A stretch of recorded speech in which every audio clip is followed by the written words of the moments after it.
Hello and welcome to Arumiles Academy. In today's session, we'll discuss some important newspaper articles from 21st September 2022.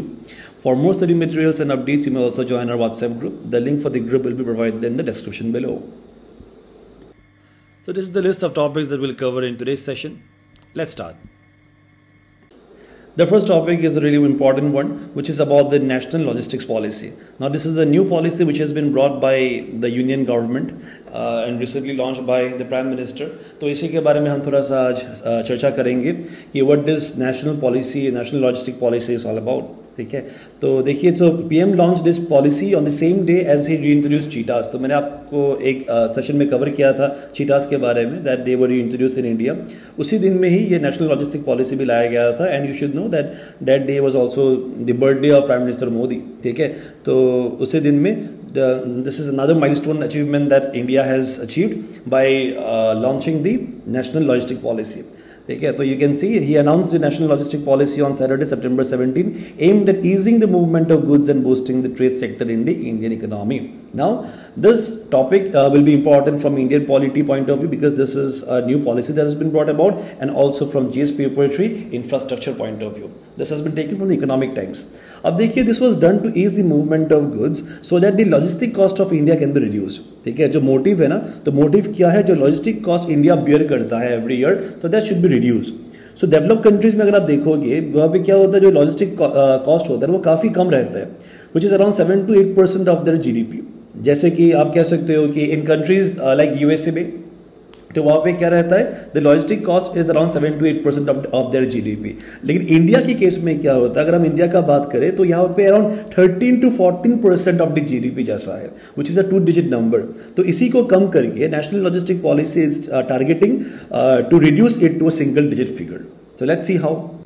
So this national logistic policy was basically launched to achieve quick last mile delivery and also to end all the kinds of transport related challenges.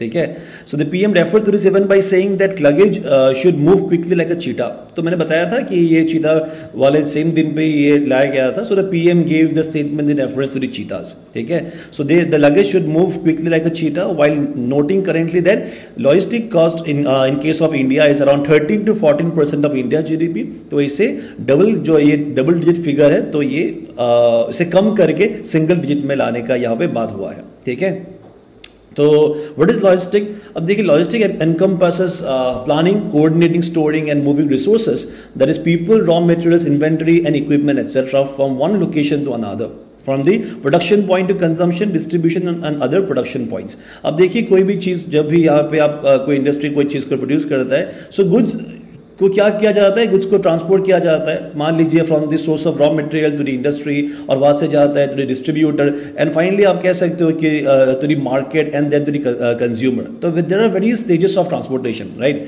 So the term logistic जो है describe the total process of controlling the acquisition, storage and delivery of resources to their intended location. ठीक है, so it entails locating potential distributors and suppliers and evaluating the viability and accessibility of such parties. अब देखिए, ये जो logistic का मतलब ना, तो लॉजिस्टिक का मतलब बहुत लोगों को ये लगता है कि इट इज जस्ट ट्रांसपोर्टेशन है. ठीक है, but let me tell you, logistic is not equal to transportation, it is actually beyond it. ठीक है, जो लॉजिस्टिक है ना, इट इंक्लूड्स मच मोर, आप कह सकते हो, then just transportation. For example, अगर हम यहाँ पे कंपनी लेते हैं जो कि प्रोड्यूस करता है, सब फॉर एग्जाम्पल कोई आप कंपनी लीजिए ABC, जो प्रोड्यूस करता है एक प्रोडक्ट X. ठीक है, तो X बनाने के लिए कुछ रॉ मटेरियल चाहिए होगा, ऑब्वियस सा बात है. तो वो एक्वायर एंड ट्रांसपोर्ट करने का जो एक्सपेंसेस है वो इसमें आ जाता है. प्रोडक्शन के बाद जो प्रोडक्ट X है, तो उसे स्टोर करने का भी जरूरत पड़ सकता है, तो स्टोरेज का जो एक्सपेंसेस होगा वो भी इसमें आ जाएगा. और स्टोरेज के बाद X को मार्केट में ट्रांसपोर्ट करना प्लस कंज्यूमर तक डिलीवर करना, everything forms a part of logistic. तो I hope now you know how broad the concept of logistic. So this term logistic can also be learned through this diagram, जहां पे आप देख सकते हो कि so many dimensions of things are involved in this logistic. तो logistic में आप देख सकते हो कि यहाँ पे पैकेजिंग होता है. ठीक है, पैकेजिंग, और उसके बाद आप कह सकते हो कि ट्रांसपोर्टेशन होता है, एंड देन लोडर यहाँ पे लोडिंग करता है, अनलोडिंग करता है. It involves the warehouses, the shipping places, then tanker, truck, delivery, then airplane, everything is, and in fact you can see this drone. तो सब कुछ ये किसमें आ जाता है, every expenses are included in the logistics only. तो इंडिया के केस में ये कहा गया है कि सारा जो एक्सपेंसेस है which forms a part of the logistic, it actually is quite on the higher end. 13 to 14% of the GDP है. So national logistic policy has been brought about to reduce this number. ठीक है, क्योंकि अभी हम बात करेंगे कि ये जब ज्यादा रहता है एक्सपेंसेस ऑन लॉजिस्टिक, इसका क्या क्या इंपैक्ट रहता है, अभी हम इसके बारे में बात करेंगे. So the National Logistic Policy 2020. So this policy focuses on the key areas such as process re-engineering, digitization and multimodal transport. So multimodal transport would involve every mode of transport, for example air, road, railway. तो पानी आप कह सकते हो कि the water transport, everything forms a part of this logistic. So it is a crucial move as high logistic costs impact the competitiveness of domestic goods in the international market. So the need for a national logistic policy was felt since the logistic cost in India is high as compared to other developed economies. तो चलिए इसके बारे में थोड़ा बात करते हैं. अब देखिए, इंडिया आपको पता होना चाहिए कि we export number of commodities to different countries. तो इंटरनेशनल मार्केट्स में हम यहाँ पे क्या करते हैं, we export number of commodities like rice कह सकते हैं, food grains, biochemicals, medicine, pharmaceuticals. In fact India is known as what, India को फार्मेसी ऑफ द वर्ल्ड भी कहा जाता है, राइट? तो क्योंकि India is a major exporter of this pharmaceutical products. So India will only be able to become a major exporter if the goods are priced at par with those of the other nations.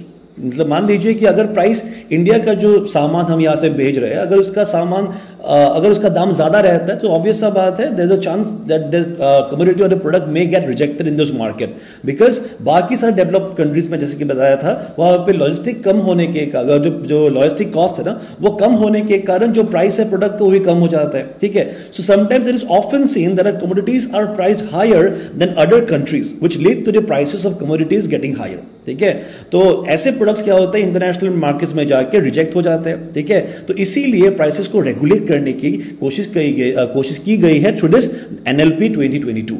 ठीक है, तो यहाँ पे देखिए गोल क्या क्या है. The logistic cost have to be cut by half to be near global benchmark by 2030. तो देखिए 2030 तक यहाँ पे जो हम लोग का अभी करेंट जैसे कि आपको पता है कि 14 to 18% ऑफ जीडीपी, तो इसे कट करके आधा कर देना है, दैट इज अराउंड 8%. ठीक है, so countries like US, South Korea, Singapore and certain European nations have such a low logistic cost to GDP ratio.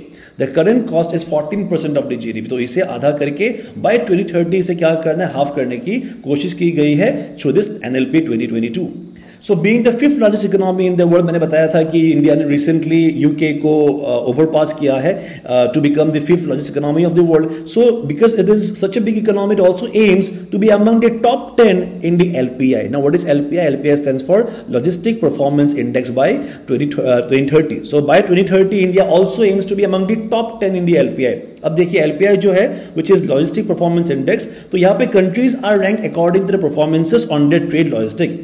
India का ना इसमें रैंक काफी नीचे है, दैट इज 44. देखिए 44 according to the last rankings of the year 2018. ठीक है, and also to create a data-driven decision support system to enable an efficient logistic ecosystem. ठीक है, so the policy's target is to ensure that logistical issues are minimized, export grow manifold, and small industries and people working in them also benefit significantly.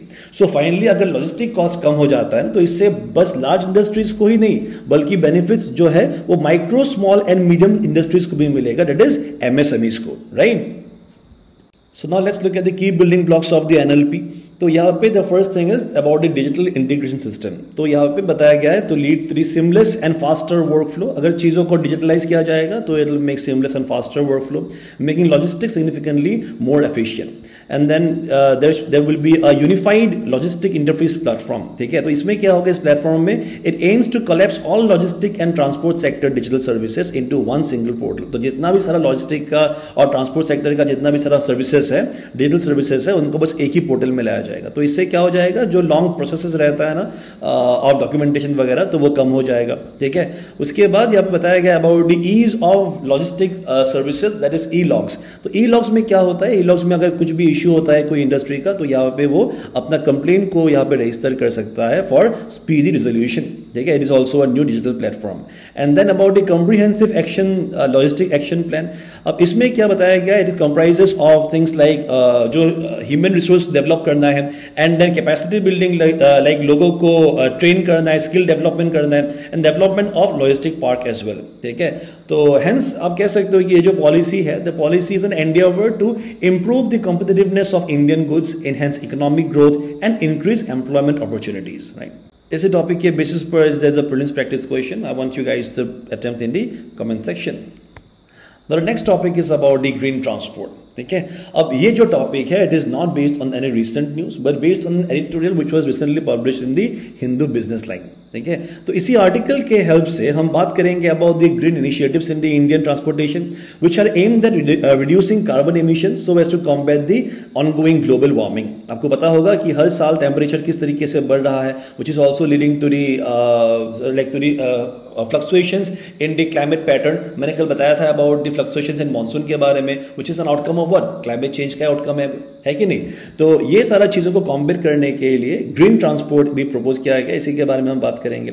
And we'll also look at the state of Indian transportation कि किस हालत पे Indian transportation है, the various challenges that are associated with it, and hence through this article we will also be able to tackle the drawbacks of transportation in north east and specially Arunachal Pradesh. तो आपको पता होगा कि paper 3 में you may always face some question like about the drawbacks, about the challenges that are being faced by the transportation in northeast and as well as especially in the case of Arunachal Pradesh. तो ऐसा question किस तरीके से आप deal करोगे, इसी के बारे में थोड़ा बात करेंगे. तो this topic will be important for GS paper 3 infrastructure point of view and also about because green है तो green is definitely important for the climate changes, for biodiversity and from the environment point of view. अगर climate के ऊपर कुछ ऐसे भी आता है इसमें भी आप ये इनिशिएटिव आप कोट कर सकोगे. So this has been taken from the Hindu business line. Let's see. So let's look at some of the key points which have been mentioned in this article about the green transport. ठीक है, अब ये जो green transport है इसमें पहला चीज कहा गया है कि an efficient transport sector is important for economic development of the road and for the well-being of its people. ये obvious सा बात है because कोई भी जगह का डेवलपमेंट होने के लिए उसमें ट्रांसपोर्टेशन बहुत जरूरी है. अगर कोई भी चीज आप ले जाना चाहते हो तभी you would need transportation, right? So other and आप कह सकते हो कि जो डेवलपमेंट है तो डेवलपमेंट के लिए ट्रांसपोर्टेशन बहुत जरूरी है. तो अगर ट्रांसपोर्टेशन में हिंड्रेंसेस है तो हिंड्रेंसेस डेवलपमेंट में भी रहेगा. ठीक है, so the transport sector it makes up 30% of the global energy consumption. Its energy usage is expected to grow 1% every year till 2030. So out of the entire global consumption of energy across the world 30% जो है वो बस transport sector में ही consume होता है और हर साल 1% करके ये बढ़ने वाला है टिल द ईयर 2030. ठीक है, so in India the transport sector is grown extensively both in terms of physical spread as well as capacity to meet the mobility demands for both passengers that is जो लोग move करते हैं and also for the freight that is goods and the cargo. ठीक है, so despite its economic growth it is seen that the existing transport infrastructure in India is far from meeting the growing mobility needs in terms of coverage, capacity as well as service quality.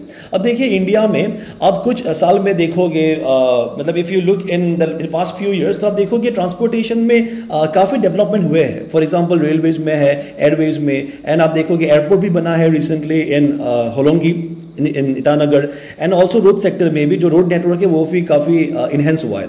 लेकिन हमारे nation का जो growth है ना तो इस growth को complement करने के लिए जिस लेवल पे इंफ्रास्ट्रक्चर डेवलपमेंट होने चाहिए उस पेस पे लेकिन नहीं हो रहा है. तो हम बहुत जल्दी ही बात करेंगे कि क्या पे क्या क्या चैलेंजेस है, तो चैलेंजेस के बारे में हम आगे बात करेंगे. ठीक है, और अनसस्टेनेबल अभी देखिए जो ट्रांसपोर्ट डेवलपमेंट है तो वो मतलब it should be sustainable in nature. That is ऐसा नहीं कि ट्रांसपोर्ट डेवलप करने में बाकी बहुत नेगेटिव इंपैक्ट आ रहे हो. फॉर एग्जांपल मान लीजिए कि degradation of air quality, green house gases, increase threat of global climate change और habitat loss of animals and fragmentation. So the growth और the development should be sustainable in nature and therefore there is a need to pay greater attention to sustainable green transport at city, state and national at the multiple levels में. Sustainable green transport का यहां पे आप कह सकते हो कि propose किया गया है. तो बस इस आर्टिकल में यही कहा गया है to stress on a sustainable green transport development model for India at multiple levels. So what is green transport? तो green transport को sustainable transport भी कहा जाता है. So it refers, as you can see in this picture, it refers to a mode of transportation that do not negatively impact the environment. So you can see there are various modes of transportation in this picture, but it is not leading to the आप कह सकते हो कि it is not leading to the degradation of the environment. You can look at the green trees as well. So it basically refers to a mode of transportation which do not negatively impact the environment and ecological balance as well as the human health. तो किसी को भी ताकि यहाँ पे नुकसान ना पहुंचाए इसी मोड को कहा जाता है ग्रीन ट्रांसपोर्ट. तो यहाँ पे क्या क्या कंपोनेंट्स होगा? Components for evaluating the sustainability include vehicles होगा, sources that is car, bus, aeroplane, ships etcetera. Then various sources of energy like wind and solar energy, electricity and biomass. ठीक है, तो आपको पता होना चाहिए कि India is also aiming for 30% of new vehicle जो है ना सेल्स टू बी इलेक्ट्रिक। ठीक है, इलेक्ट्रिक जो अभी इलेक्ट्रिक व्हीकल्स है, तो इलेक्ट्रिक व्हीकल्स में काफी फोकस कर रहे हैं यूनियन गवर्नमेंट, तो because it wants to decarbonize the passenger transport. ठीक है, और इंफ्रास्ट्रक्चर रहेगा इसमें roads, railways, airways, waterways. So अभी बात करते हैं about the current state of the transport infrastructure in India. Let's see how it is in किस कंडीशन में है। तो देखिए, पहला बात करते हैं सबसे common mode of transport, that is roads के बारे में।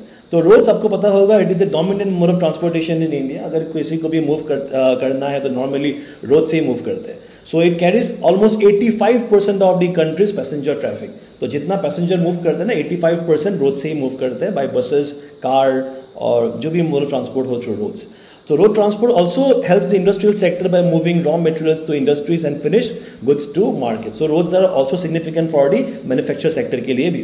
तो लॉजिस्टिक देखिए, हमने थोड़ी देर पहले देखा था अबाउट दी NLP, तो वहां पर हमने बात किया था कि जो ये जो एक्टिविटीज है, logistical activities, it is not even possible without roads, है कि नहीं। अब नेक्स्ट बात करते हैं अबाउट पोर्ट्स एंड शिपिंग के बारे में। अब इंडिया में देखिए, there are 13 major ports along its very long coast line of 7500 kilometre. India में 2 कोस्ट मिलेगा आपको, एक होगा आपका ईस्टर्न कोस्ट, एक होगा आपका वेस्टर्न कोस्ट। तो अगर आप बात करोगे ये जो 13 में से, तो वेस्ट कोस्ट में आपको मिलेगा जो ports like Mumbai, then Kandla Gujarat में है, मैंगलोर, देन JNPT जो कि मुंबई में है, देन मोर्मुगांव गोवा में है, एंड कोची जो कि केरला में है। ठीक है, और ईस्ट में भी आपको यहाँ पे पाया जाता है ports like Chennai, Visakhapatnam, then Kolkata, and also Paradip port of Odisha. So port also plays a very significant role in improving the foreign trade. तो foreign trade में ये normally हम port use करते हैं in a growing Indian economy with its seaborne foreign trade। जो foreign trade में से ना seaborne कितना है, 95% by volume and 67% by value। And then railways। तो railways देखिए, रेलवे को कहा जाता है the lifeline of India। ठीक है, तो ये ब्रिटिशर्स ने लाया था। तो Indian railway is the main artery of the country. So railway move करता है बोथ फ्रेट एंड पैसेंजर। तो फ्रेट के केस में गुड्स, देन कार्गोस, और पैसेंजर के मूवमेंट में भी हेल्प करता है रेलवेज। तो इंडियन रेलवे का जो नेटवर्क है, is 4th largest railway network in the world. जो फर्स्ट है इट इज US, ठीक है, and the second largest in Asia under single management. ठीक है, तो second largest in Asia, the first one is China. So it is also the single largest employer in India because a large sum of population is engaged in railways. Then civil aviation. The civil aviation industry in India has emerged as one of the fastest growing industries in the world, in the country. India has become the 3rd largest domestic aviation market in the world and is expected to overtake the UK to become the 3rd largest air passenger market by 2024. अब देखिए, आपको पता ही होगा, in the case of civil aviation an initiative is also important from Arunachal perspective, that is the development of the Hollongi airport which is in Itanagar. So now let's see what are the key challenges which are against the development of transportation in India. So पहले देखते हैं railways के बारे में। अब railways का देखिए, it is having a very slow expansion of railway network because देखिए, in the view of the country's size and requirements of the growing economy, the growth in railways has been extremely slow and inadequate. ठीक है, उसके बाद अब देखिए, यहाँ पे मैंने बस पॉइंट दिया हुआ है, but there is very important कि in your answers आप कभी भी इस तरीके से पॉइंट मत लिखिएगा, पॉइंट के साथ एटलीस्ट 1 या 2 लाइन लिखिएगा। So higher freight transportation cost. So railway का जो ट्रांसपोर्टेशन कॉस्ट रहता है ना, तो by the Indian railways this is also much higher than in the most countries as freight tariffs has been kept high to subsidize the passenger traffic. तो देखिए क्या होता है, आपको पता होगा कि रेलवे मोड क्यों चूज किया जाता है इंडिया में, क्योंकि एज कम्पेयर टू एविएशन और as compare to road transport, railway का जो टिकट्स होता है वो काफी कम दाम में मिलता है। But how do you think ये कम दाम में मिलता है? बिकॉज इस दाम को ना, ये जो पैसेंजर का फेयर है, टिकट्स होता है, उससे सब्सिडाइज करता है by taking extra money for the freight और फॉर द कार्गो। ठीक है, कार्गो के केस में ज्यादा पैसा लेके इसे सब्सिडाइज किया जाता है। And social versus commercial objective. अब देखिए, जो प्राइवेट कॉन्ट्रैक्ट्स है are driving Indian railways towards commercialization. आपको पता होगा बहुत सारे अभी private companies are also entering into this like development of the Indian railways. So however, यहाँ पर जब भी प्राइवेटाइज होता है ना, प्राइवेटाइज से ऑब्वियसली जो इंफ्रास्ट्रक्चर है वो डेवलप होता है। They also try to beautify them, they also try to maintain the cleanliness. But then again, इससे क्या होता है, प्राइवेटाइजेशन से क्या होता है ना, कभी कभी जो पार्किंग फी है या जो मेंटेनेंस कॉस्ट है, तो उससे जो फेयर है वो फेयर बढ़ने का चांसेस रहता है। ठीक है. So this is the challenge associated with the social versus commercial objective. उसके बाद आता है इन द रोड ट्रांसपोर्टेशन के बारे में.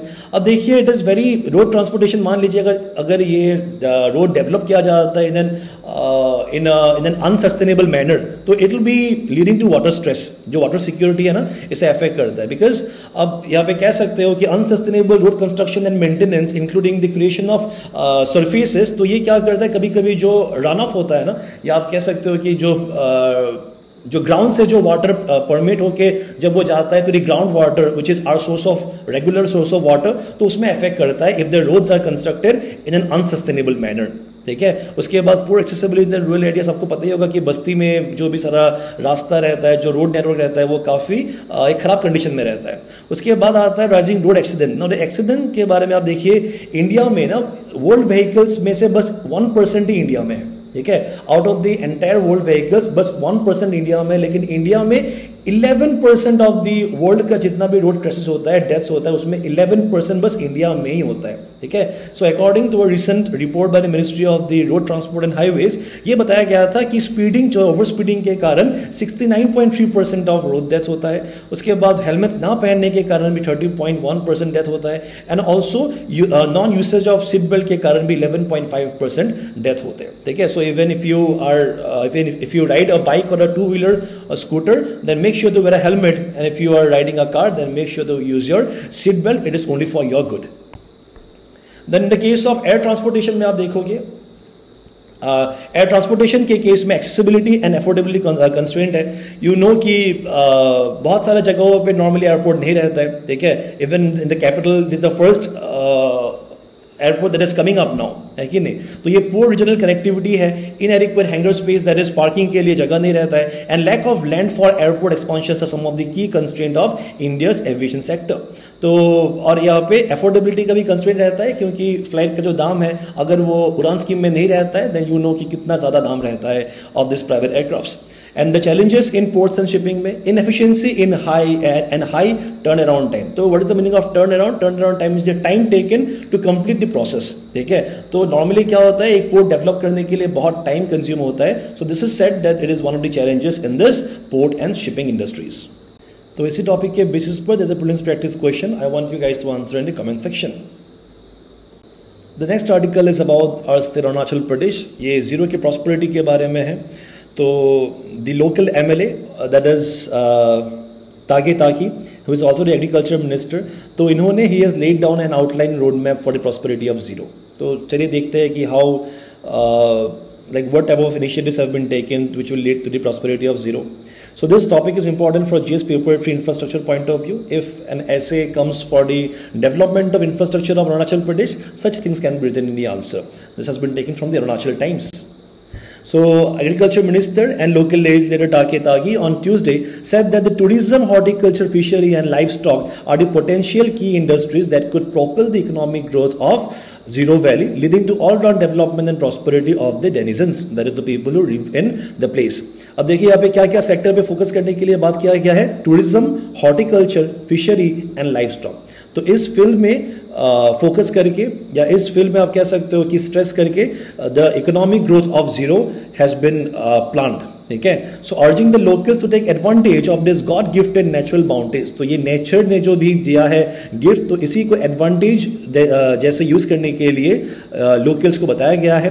सो he has also appeal to focus on the 3 key areas which are perfectly suited to Ziro and which have the potential to boost the economy of Ziro to great heights if harnessed properly. और ऐसे अगर मान लीजिए if this leads to such regional development में जब help होगा, तो obviously ये एंटायर जो स्टेट है, या आप कह सकते हो कि जो GSDP, that is the gross state domestic product, उसमें भी enhance करेगा, है कि नहीं. The minister was speaking at the review meeting चल रहा था involving the lower Subansiri district administration था, the ZPMs था, and the Tano Supung Dukung. तो ये Tano Supung Dukung is the Apatani Youth Association, ठीक है, and the Apatani Youth Association of Zero and the organizers of the Zero Festival Music. तो everyone was there. अब Zero Festival Music जो है वो होने वाला है from 29 September. इसके ऊपर मैंने एक आर्टिकल भी मैंने कवर किया है. If you haven't watched it, kindly go to my previous videos. You will find one about the Zero Festival of Music के बारे में. So in the same meeting only, he has also like announced about some of the recent inaugurations that are going to take place in Zero. तो ये जो inaugurations होगा, this will be done by the CM Pema Khandu in the upcoming times. So first बताया गया है about the newly constructed and popular tourist destination Sea Lake. तो Sea Lake is one of the most famous sites of Zero. तो इसी को inaugurate करने के लिए step लिए जा रहे हैं. And this Sea Lake का जो project है, it has been executed by WRD, that is the Water Resource Department of Zero. ठीक है. उसके बाद PMGSY, that is the प्रधानमंत्री ग्राम सड़क योजना का जो रोड है, which has been constructed from BRTF road Abulya to Haritu up to Lempia. Now this has been executed by the RWD, that is the Rural Works Department. Now this will also be inaugurated in the upcoming times. And also the Lower Ring Road from Pine Grove to Hapoli, which is executed by the Public Works Department. ठीक है. This Lower Ring Road will also be inaugurated. And also a multi-purpose shopping complex in Hapoli and a new academic building at St. Clair College Zero. So whenever the CM will visit in the upcoming time, these things will be inaugurated for the development of Zero. उसके बाद देखिए जो DC है, that is the Deputy Commissioner of Zero or the Lower Subansiri District, that is Bamin Nime. तो उन्होंने inform किया है that the turnout of music lovers from outside the district, तो जो Zero Festival of Music होने वाला है from 29th of September, तो इसमें बाहर से at least 5,000 people are being expected. ठीक है. और इनके सिक्योरिटी के लिए, सेफ्टी के लिए यहाँ पे मेजर्स लेने के लिए SP को डायरेक्ट किया गया है. And also the district is also fighting the menace of drug. जो ड्रग menace के लिए फाइट है, तो उसे भी काफी स्ट्रेंथन करने के लिए कहा गया है. तो TSD, that is जो टानो सुपुंग दुकुंग है, द आपातानी यूथ एसोसिएशन, तो उनका ही एक इनिशिएटिव है, that is zero drug zero. तो ये जीरो में जीरो ड्रग करने के लिए the DC has also urged the SP to take initiatives. Alright, so the DC has further informed that a trial landing of fixed wing Dornier aircraft. आपने शायद news में सुना होगा कि there will be a new air service which will be connecting Dibrugarh of Assam and Zero in case of Arunachal Pradesh. तो इसी के लिए एडवांस लैंडिंग ग्राउंड जो है Zero में, तो इसी में लैंड होगा एक ट्रायल, एक एयर फ्लाइट आएगा, that is from the which is a Dornier aircraft. तो this will be taking place tomorrow, that is on 22nd of September. ठीक है. और अगर ट्रायल लैंडिंग सक्सेसफुल हो जाता है तो बहुत जल्दी Zero और डिब्रूगढ़ के बीच में there will be a continuous air transport. Okay. Now a very small article about this day, that is 21st of September. Now it is observed as the International Peace Day. ठीक है. तो यह article लिया गया Hindustan times से. This is important for ethics point of view. तो यहाँ पे अगर पीस के बारे में, कॉम्पेशन के बारे में, या मान लीजिए in ethics you will also find some concept like empathy. तो ऐसे कंसेप्ट के लिए आप इसका इंटरनेशनल पीस डे का बात आप कर सकते हो. So about the International Peace Day, as you can see in this picture, it is on the 21st of September. So this observed on the 21st of September every year. ठीक है. The International Day of Peace was established in 1981 में establish किया गया था by the UN General Assembly. और 2001 से this has been officially declared as the peace, as the International Peace Day, जिसे आप कह सकते हो कि सेलिब्रेट किया जाता है. That is since 2001 it has been celebrated annually. इसका एम क्या है? To strengthen, obviously to promote peace. So इस यहाँ पे to strengthen the ideas of peace. The ideals of peace throughout by observing 24 hours of non-violence and ceasefire. ठीक है. और इस साल का जो थीम है, it is end racism and build peace. Okay. These themes are important for your exams. And this was the question that I had shared in the previous video. Let's look at the answers. For the answers for these given questions are: the first question, as you can see, it is about the highest rainfall from the northeast monsoon. अब north east monsoon मैंने कल बताया था आपको, it is about the retreating monsoon. जो monsoon in the winter season normally सितंबर या अक्टूबर के टाइम में जो मानसून विंड्स जो वापस जाता है, इसी को रिट्रीटिंग मानसून कहता है. Because of low availability of moisture, इतना रेनफॉल तो होता नहीं है, लेकिन बे ऑफ बंगाल ब्रांच से यहाँ पे जितना मॉइस्चर मिल जाता है बे ऑफ बंगाल से, वो जाके रिलीज करता है तमिलनाडु में. तमिलनाडु में आप देखिएगा उसमें विंटर फ्लड्स भी होते हैं because of this north east monsoon only. So about this Montreux record आप देखोगे, it is also associated with the Ramsar Convention only. So this Montreux record is a register of wetland sites on the list of wetlands of international importance under the Ramsar Convention. So it is basically a register जैसा ही काम करता है of such wetland where changes in ecological character have either occurred or are occurring or are likely to occur in the near future due to technological advancement, pollution or any other human or anthropogenic activities you can say. ठीक है. तो India के case में ना बस दो ही आपको मिलेगा Montreux record में साइट. तो फर्स्ट हो गया Loktak lake which is in north east India जो कि मणिपुर में है, and the second one is the Keoladeo national park जो कि राजस्थान में है. तो यहाँ पे the correct answer is option A. Then the last one is about the current treasurer of the AIFF, about the All India Football Federation. It is Kipa Ajay from Arunachal Pradesh. So for now, that was all from our side for this session. Thank you so much for joining, and we'll meet the next one. Bye bye and take care.